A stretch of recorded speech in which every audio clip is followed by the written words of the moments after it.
कुछ साल पहले की ये बात है। पापा की ट्रांसफर एक छोटे से गांव में हुई थी। ट्रांसफर होने की वजह से हम हाल ही में उस गांव में रहने चले आए थे। उन दिनों मैं अपनी एमबीए एंट्रेंस की पढ़ाई कर रहा था और अगले ही कुछ महीनों में मेरी बहन की शादी भी थी। पर जिस दिन मेरी बहन की शादी थी उसी दिन मेरी एंट्रेंस एग्जाम की डेट भी निकल आई थी। मेरी एग्जाम से पहले ही मेरी बहन की शादी की तारीख पक्की की गई थी। शादी की सारी तैयारियां भी हो चुकी थी और अब न घर वाले शादी कैंसिल कर सकते थे और न ही मैं एग्जाम। तो मेरे घर वालों ने मुझे बाकी सारा काम छोड़कर बस पढ़ाई पर ध्यान देने को कहा। अब उन्होंने ये बात कह तो दी, पर घर में माहौल ही ऐसा था कि हर बार कोई न कोई मुझे डिस्टर्ब करने चला ही आता था। इसी वजह से मैंने फिर लाइब्रेरी जाकर देखा, पर वहां भी मेरे कुछ नए और बेकार दोस्त दिन भर पड़े हुए मिलते थे, जो कि सिर्फ लड़कियों को घूरने वहां आते थे। वो लोग खुद कभी पढ़ाई किया करते थे और न ही मुझे करने देते थे। अब एग्जाम को बस कुछ ही दिन बाकी थे और मुझे पढ़ाई के लिए एक शांत और अच्छी जगह नहीं मिल पा रही थी। इस वजह से मैं काफी परेशान रहने लगा था, पर मेरे पापा ने मेरी परेशानी समझ ली थी और फिर वो भी मेरी पढ़ाई को लेकर थोड़े चिंतित रहने लगे। पर आखिरकार उन्हें मेरी परेशानी का समाधान मिल ही गया। उन्हीं के एक मित्र ने उसी गांव के बाहर एक मकान के बारे में हमें बताया, जो कई सालों से बंद पड़ा हुआ था। मकान की चाबी मिलते ही मेरे पिताजी ने वहां मेरी पढ़ाई का सारा इंतजाम कर दिया और फिर मैं अपनी पढ़ाई के लिए वहां जाने लगा। पापा के दोस्त ने मुझे सख्त चेतावनी दी थी कि कुछ भी हो जाए, थोड़ी बहुत पढ़ाई बाकी ही क्यों न रह जाए, पर अंधेरा होने से पहले तुम घर चले आना। और उसके बाद ऐसे ही कुछ दिन गुजर गए। मेरी उस जगह पर पढ़ाई अच्छी हो रही थी। मुझे जिस तरह की जगह की तलाश थी वो मकान बिल्कुल वैसे ही जगह पर था। पढ़ाई करने के लिए यह जगह काफी अच्छी थी। आसपास बस बंजर जमीन, बड़े बड़े सूखे पेड़ और सिर्फ शांति ही शांति थी। कोई गलती से ही वहां आ सकता था और उनकी कही बात के मुताबिक मैं हर रोज अंधेरा होने से पहले ही अपने घर चला जाता था। आज मेरा यहां 7वां दिन था। मैं जिस जगह बैठकर पढ़ाई किया करता था उस दीवार पर किसी की पेंटिंग लगी हुई थी। वो बेहद खूबसूरत पेंटिंग थी। आज न जाने क्यों पढ़ाई में मेरा मन नहीं लग रहा था। पढ़ाई करते वक्त बार बार मेरा ध्यान उस पेंटिंग की ओर जा रहा था और फिर जैसे किसी ने मुझ पर जादू किया हो, इस तरह मैं काफी देर तक बस उसी पेंटिंग की ओर देखता रहता था। पर जब मुझे होश आता तो काफी सारा वक्त गुजर चुका होता था। मुझे समझ में नहीं आ रहा था कि ये क्या हो रहा है। घड़ी के मुताबिक मैं वहां पिछले 6 घंटों से पढ़ाई कर रहा था, पर ऐसा लग रहा था मानो यहां आकर बस कुछ ही मिनट हुए हो। मैंने सुबह जिस पन्ने से शुरू किया था, दोपहर होने के बावजूद भी मैं उसी पन्ने पर था। वक्त का पता ही नहीं चल रहा था। ये क्या मजाक है? क्या बाकी सारा वक्त मैं बस उस पेंटिंग को ही देख रहा था? आखिरकार मैंने तय किया कि कुछ भी हो जाए मैं उस पेंटिंग की ओर नहीं देखूंगा और फिर मैंने अपना सारा ध्यान सामने पड़ी किताब में लगा दिया। अगले ही पल मुझे एक अजीब एहसास हुआ। मुझे लगा जैसे उस पेंटिंग में बनी औरत मुझे देखकर हंस रही है।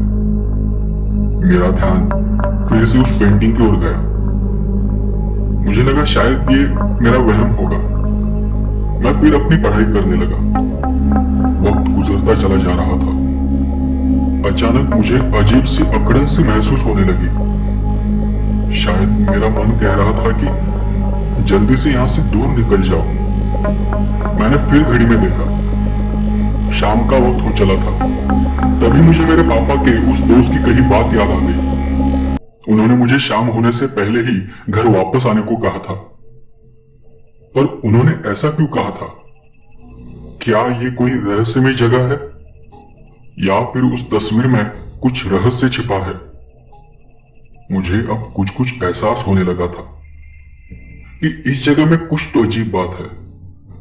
मैं यहां लगभग 8 घंटों से पढ़ाई कर रहा था, पर मैं एक पन्ना भी खत्म नहीं कर पा रहा था। वो तस्वीर भी कुछ अजीब इशारा कर रही थी। ऐसा लग रहा था जैसे मेरे अलावा इस घर में और भी कोई है जो नहीं चाहता कि मैं यहां रुकूं। ये बात रोंगटे खड़े कर देने वाली थी। इस जगह में कुछ तो गड़बड़ थी। अब मैंने जानबूझकर उस तस्वीर को देखना शुरू किया। काफी देर तक बस देखता रहा और तब मुझे एक अजीब सी गंध का एहसास हुआ। थोड़ी ही देर में मुझे पसीना आने लगा। मेरी आंखें भारी होने लगी। मेरा शरीर बेहद ठंडा पड़ चुका था। ऐसा लग रहा था जैसे मेरे शरीर की सारी चेतना ही खत्म हो गई हो। और तभी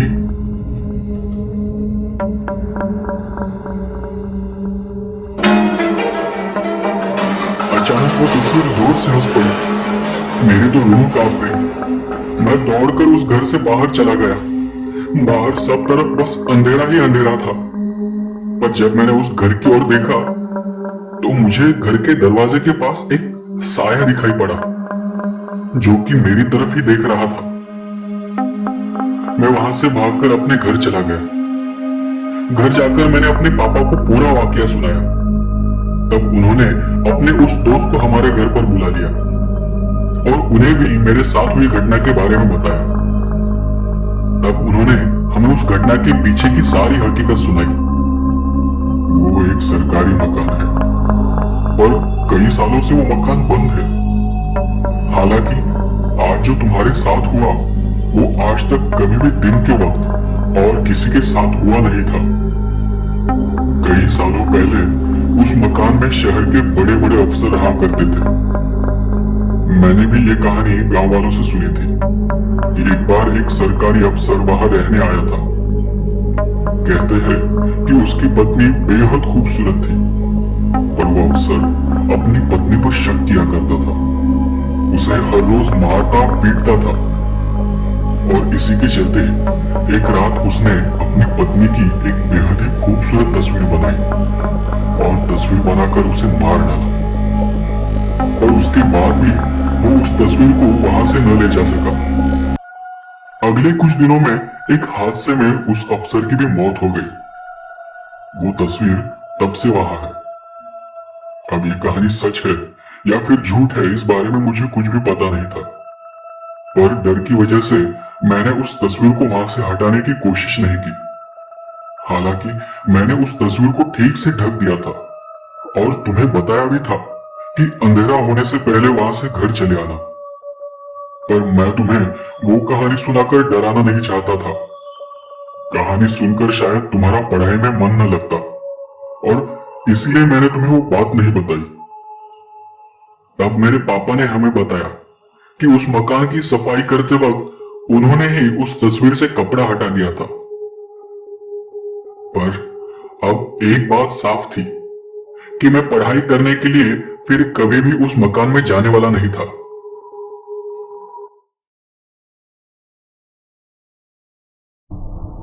आशापुरा विस्तार में रहने वाली धरा शर्मा की अभी नई नई शादी हुई थी। शादी के 2-4 दिन बाद ही पति दिलीप को ऑफिस के काम से एक हफ्ते के लिए दुबई जाना पड़ा। धरा अपने अनुभव के बारे में बताती है कि एक रात जब वो अपने कमरे में अकेली सो रही थी तो अचानक उनका टीवी चलना शुरू हो गया, जिससे वो चौंक गई। उन्होंने तुरंत उठकर टीवी बंद कर दी और फिर सोने की कोशिश करने लगी। थोड़ी देर बाद उन्हें महसूस हुआ कि उनकी बगल में बिस्तर पर कोई लेटा हुआ है।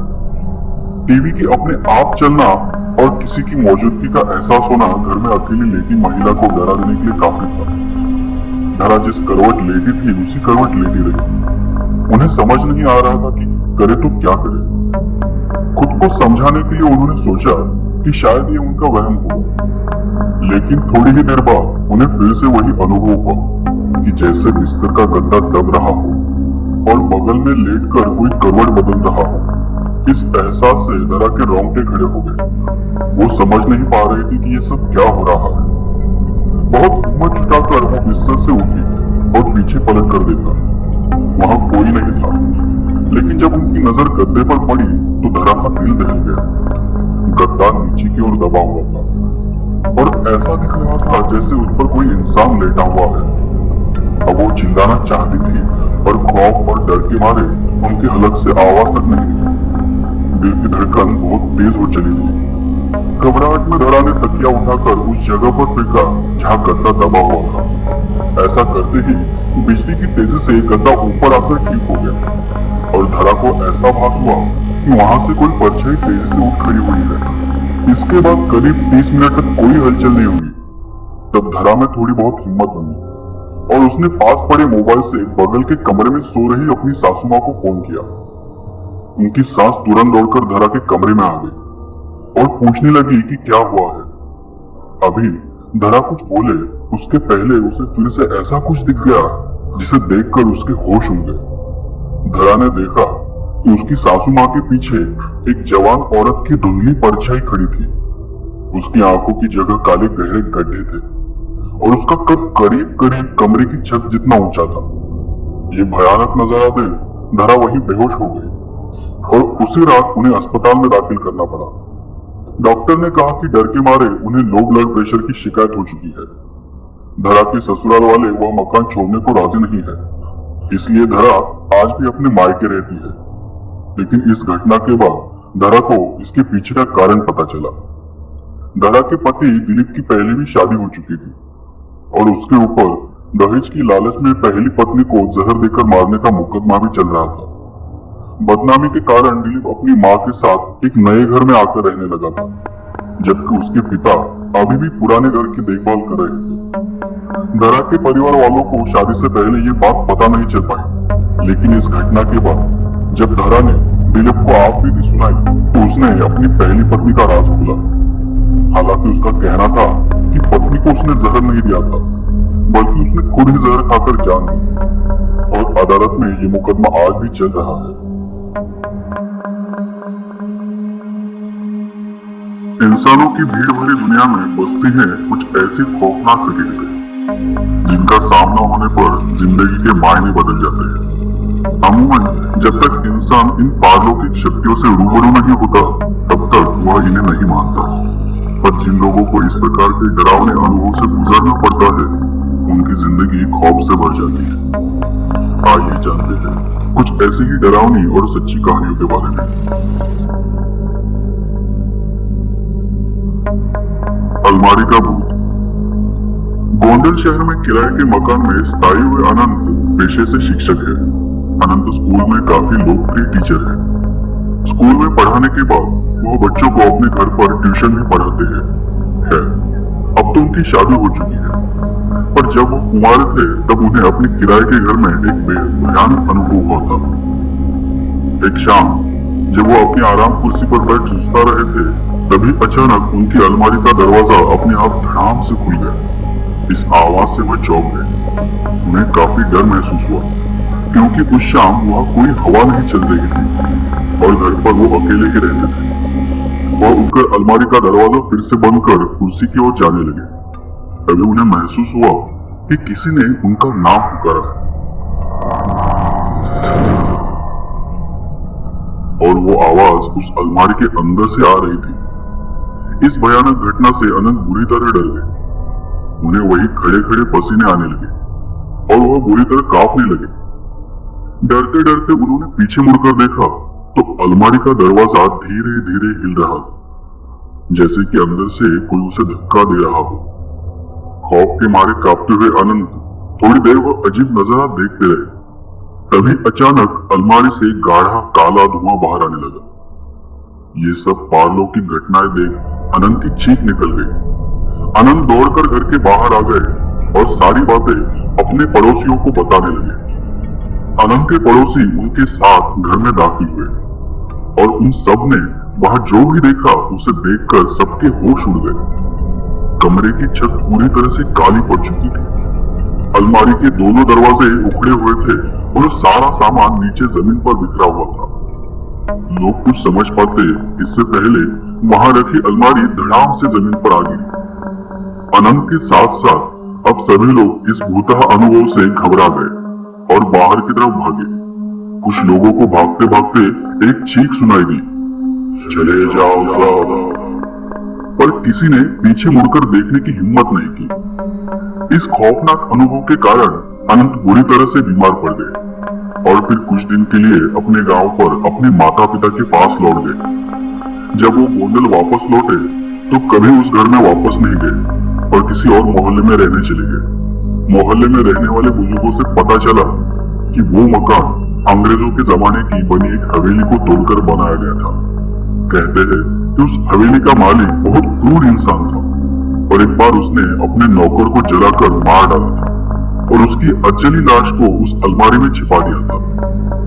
मकान मालिक ने कभी भी उस अलमारी का इस्तेमाल नहीं किया था, लेकिन अनंत राजनाथ के मांगने पर उन्होंने वो अलमारी उसे दे दी थी और शायद इसी कारण नौकर की आत्मा नाराज हो गई थी।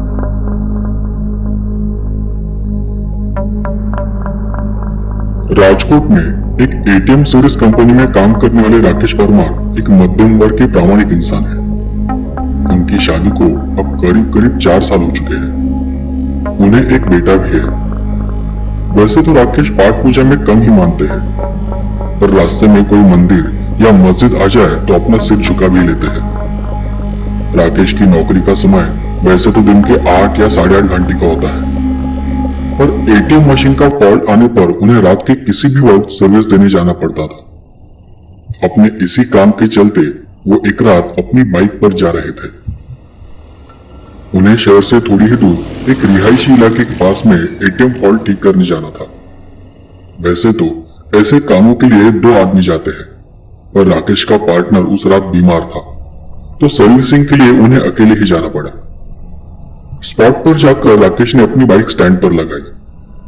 तभी उन्हें वहां एटीएम बूथ के बाहर एक लड़की दिखाई दी। राकेश ने सोचा कि उसे शायद पैसे निकालने होंगे और वो एटीएम मशीन के ठीक होने का वेट कर रही होगी। फॉल्ट ठीक करने के लिए जैसे ही राकेश एटीएम बूथ के अंदर आए तो वो लड़की भी अंदर आने लगी। सिक्योरिटी गार्ड ने उन्हें बाहर रुकने के लिए कहा। अब राकेश अपना काम कर रहे थे और तभी अचानक उनकी नजर एटीएम बूथ के बाहर गई, और वहां उन्होंने जो देखा उसे देखकर उनके पसीने छूट गए। बाहर खड़ी लड़की एटीएम गार्ड की मुंडी अपने हाथ में लिए खड़ी थी और वो राकेश की ओर ही घूर कर देख रही थी। ये सब देखकर राकेश का दिल बेतहाशा तेजी से धड़कने लगा। उन्होंने वहां से अपनी नजर हटा ली और सोचा कि ये उनका भ्रम होगा। वो बार बार अपने आप को यही समझाते रहे कि ये बस उनका वहम था और कुछ नहीं। वो ये सब सोच ही रहे थे कि तभी अचानक उनके सीनियर का फोन बज उठा। ये फोन वहां का फॉल्ट जल्दी ठीक करने के लिए था। कांपते कांपते राकेश फिर से काम पर लग गए। थोड़ी ही देर में उन्होंने एटीएम मशीन ठीक कर ली। इस बार एटीएम बूथ के बाहर देखने पर सब नॉर्मल लग रहा था। वो लड़की भी वहां खड़ी थी और एटीएम बूथ का गार्ड भी उसके पास आराम से खड़ा था। राकेश ने सोचा कि पहले जो भी देखा था वो उसका सब भ्रम होगा। वो काम निपटा कर सीधे अपनी बाइक की ओर दौड़ गया। जाने से पहले उसने एक बार फिर एटीएम बूथ पर नजर डाली। तब एक बार फिर से उसका दिल दहल गया। एक बार फिर बाहर खड़ी लड़की एटीएम गार्ड की मुंडी अपने हाथ में लिए खड़ी थी। इस भयानक नजारे को देख राकेश बुरी तरह से डर गया और जल्दी से वहां से भाग निकला। राजकोट वापस लौटते वक्त भी उन्हें बार बार ये भास हो रहा था कि उनकी बाइक के साथ कोई परछाई चल रही है। वे घबराए हुए अपनी बाइक चलाए जा रहे थे कि न जाने कैसे अचानक उनकी बाइक बीच रास्ते में बंद हो गई और ठीक एक बरगद के पेड़ के पास जाकर रुकी। राकेश जी को यह यकीन नहीं हो रहा था कि उनके साथ ये सब सचमुच हो रहा है। वो बाइक से नीचे उतरकर बाइक शुरू करने की कोशिश करने लगे और तभी उन्हें किसी के गुर्राने की आवाज सुनाई देने लगी। उन्होंने घबराते हुए अपने आसपास देखा, पर आसपास कुछ दिखाई नहीं दे रहा था। उन्हें समझ नहीं आ रहा था कि उनके साथ ये ऐसा क्यों हो रहा है। और तभी राकेश ने अपनी नजर उठाई तो उसे पेड़ की शाखा से झूलती हुई एक आकृति नजर आई। उसके हाथ में एक नरमुंड था और वो अजीब घरघराहट भरी आवाज में कुछ बोल रही थी। राकेश ये सब देखकर वहीं जड़ हो गया। न उसकी चीख निकल रही थी और न ही उसके अंदर हिलने की ताकत बची थी। पैर उठाने की कोशिश कर रहा था और ऐसा लग रहा था जैसे पैर जमीन में धंस चुके हो। घबराहट में राकेश नीचे गिर पड़ा। तभी उसने देखा कि चुड़ैल पेड़ से उतरकर उसके ही पास आ रही है। उसके उल्टे पांव देखकर राकेश के पसीने छूट गए। उसका दिल अब जोर जोर से धड़क रहा था। गला सूख चुका था, आवाज तक निकल नहीं पा रही थी। उसका पूरा बदन जोर से कांपने लगा था। उसने सोचा अब जो होगा सो होगा और घबराहट में उसने अपनी आंखें मूंद ली और अपने भगवान को याद करने लगा। चुड़ैल अब उसके बगल में आकर बैठ गई और धीरे धीरे उसका सर सहलाने लगी। इसके बाद राकेश को कुछ भी याद नहीं कि उनके साथ क्या हुआ था।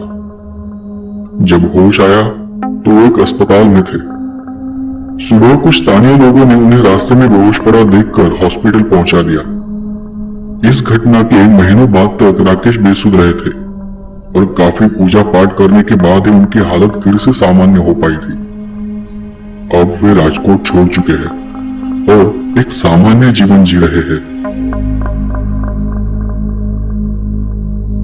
नमस्कार दोस्तों, आज जो कहानी मैं आपको सुनाने जा रहा हूं, असल में वो कोई कहानी नहीं है बल्कि एक डरावना अनुभव था।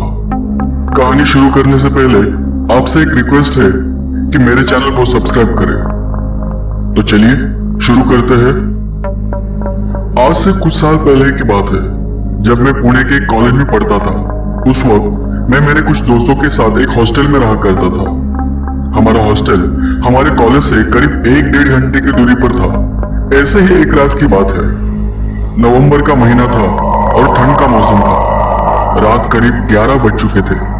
दूसरे दिन हमें कॉलेज में फंक्शन के लिए जाना था, तो उसी फंक्शन की तैयारी करने के लिए हमें रात को कॉलेज जाना था। मैं और मेरे 3 दोस्त रतन, विकी और रोशन हम हॉस्टल से निकलकर कॉलेज जा रहे थे। वैसे तो मुझे इतनी रात में सफर करना कभी अच्छा नहीं लगता था। इस वक्त पुणे में रास्ते सुनसान पड़ जाते थे, पर अगर हम कॉलेज नहीं पहुंचते तो दूसरे दिन सब गड़बड़ हो जाती। रतन और विकी ने अपनी अपनी बाइक निकाली और हम चारों उस बाइक पर बैठकर कॉलेज जाने के लिए निकल पड़े। कुछ दूरी तय करने के बाद अचानक ही विकी की बाइक बीच रास्ते में खराब हो गई। विकी और रोशन पीछे रह गए थे, तो रतन ने भी अपनी बाइक रोक दी और हम फिर से वापस उनके पास चले गए। वैसे ही हमें बहुत देर हो चुकी थी। रात के करीब 11:30 बज चुके थे। ऊपर से बाइक बंद पड़ने के कारण और देर हो गई। विकी ने खटपट कर कैसे तो बाइक चालू की और कहा, अगर हम दाई तरफ के इस रास्ते से जाए तो 10 मिनट में हम हाईवे पर पहुंच जाएंगे और हाईवे से हमें कॉलेज पहुंचने में ज्यादा वक्त नहीं लगेगा। मैंने उस रास्ते की ओर देखते हुए कहा, देखो वैसे भी रात बहुत हो चुकी है और आज तक मैंने किसी को भी इस रास्ते से हाईवे की ओर जाते हुए नहीं देखा है। क्या पता आगे रास्ता हो भी या ना हो, इसीलिए जो रास्ता हम जानते हैं उसी से जाना बेहतर होगा। मेरी ये बात सुनकर तीनों भी मुझ पर हंसने लगे। उन्हें लगा कि मैं डर गया हूँ।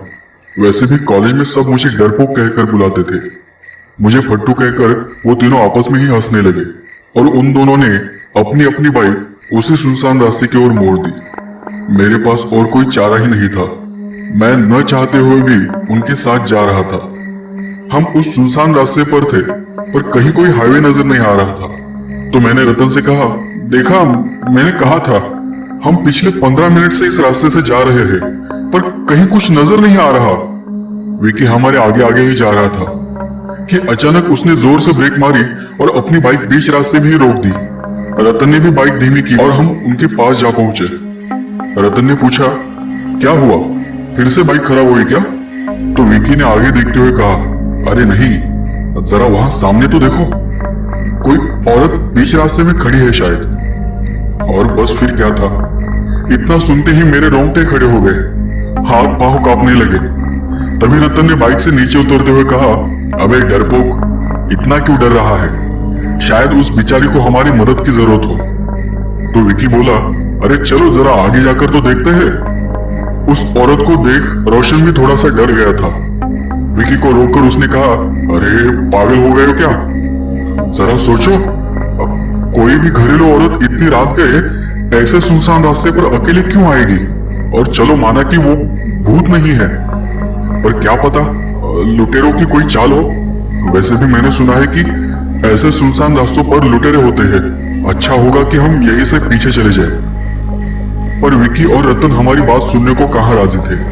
उन्हें तो अपनी मर्दानगी दिखानी थी। मुझे उन पर बड़ा तरस आ रहा था, तो मैंने कहा, तुम तो मरोगे सालो, साथ में हमारी भी अर्थी उठेगी। तो फिर रतन ने मेरे सर पर मारते हुए कहा, अच्छा एक आइडिया है। माना कि वहां कुछ भी हो सकता है, पर शायद सच में उस औरत को हमारी जरूरत हो तो, और भगवान न करे उसके साथ कुछ बुरा हो जाए तो देखो, फिलहाल तो हम ऐसा करते हैं कि हम अपनी अपनी बाइक पर से वहां से गुजरेंगे, उसे देखेंगे और कुछ भी गलत लगा तो बाइक बिल्कुल नहीं रोकेंगे और तेजी से आगे निकल जाएंगे। और अगर सब ठीक लगा तो बाइक रोककर उससे पूछताछ करेंगे। ये ठीक है? इस बात पर न चाहते हुए भी हम सबका एक मत हुआ, क्योंकि विकी और रतन अच्छी तरह से जानते थे कि हम दोनों को भी बाइक चलानी नहीं आती थी।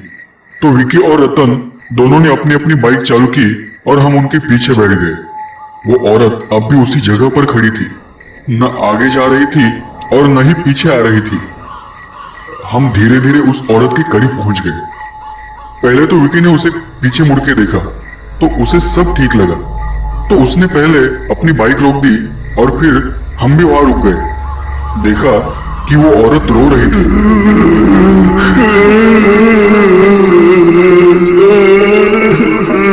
तो विकी ने उस औरत से पूछा, आप कौन हो और इतनी रात गए ऐसे सुनसान रास्ते पर अकेले क्या कर रही हो? तो वो औरत आंखें बंद करके और जोरों से रोने लगी। तो रतन ने उस औरत से कहा, अरे अरे डरे नहीं, हम यही पास के कॉलेज से हैं। अगर आप चाहो तो हम आपको पुलिस थाने या आपके घर तक छोड़ सकते हैं। तो विकी ने जैसे ही बाइक से उतरना चाहा तो अचानक से बाजू की झाड़ियों में से कौवे जोर जोर से कहाँ है करते हुए उठने लगे। हम सभी ने हैरान होकर पीछे पेड़ों की तरफ देखा और बस कुछ ही क्षणों में सब शांत हो गया। तो हमने फिर से पलट कर देखा तो वो औरत कहीं नहीं थी, वो गायब हो चुकी थी। हाँ, हम सब हक्के बक्के रह गए, सब एक दूसरे को पकड़ने लगे थे। हमने चारों तरफ देखा पर वो कहीं नहीं थी। डर के मारे सबके हाथ पांव कांपने लगे थे। विकी से तो बोला भी नहीं जा रहा था। वो जल्दी जल्दी में बाइक को किक मारने लगा, पर बाइक शुरू ही नहीं हो रही थी। सब विकी पर जोर जोर से चिल्ला रहे थे और तभी अचानक हम सबको एहसास हुआ कि कोई हमारे पीछे खड़ा है। पीछे देखा तो वो औरत अब हमारे पीछे खड़ी थी। बदन पर लाल लाल कपड़े, मानो पूरे बदन से खून निकल रहा हो।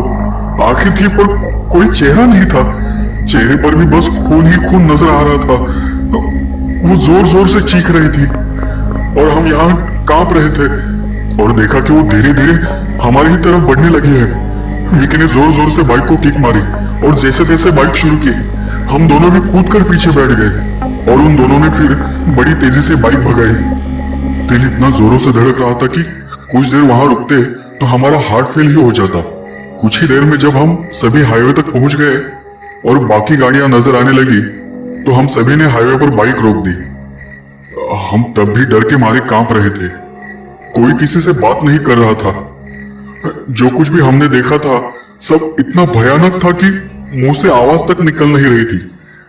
उसके कुछ दिनों बाद ही जब हमने उस रास्ते के बारे में जानकारी निकाली तो हमें पता चला कई लोगों ने उस रास्ते पर उस बिना चेहरे वाली औरत को देखने का दावा किया था।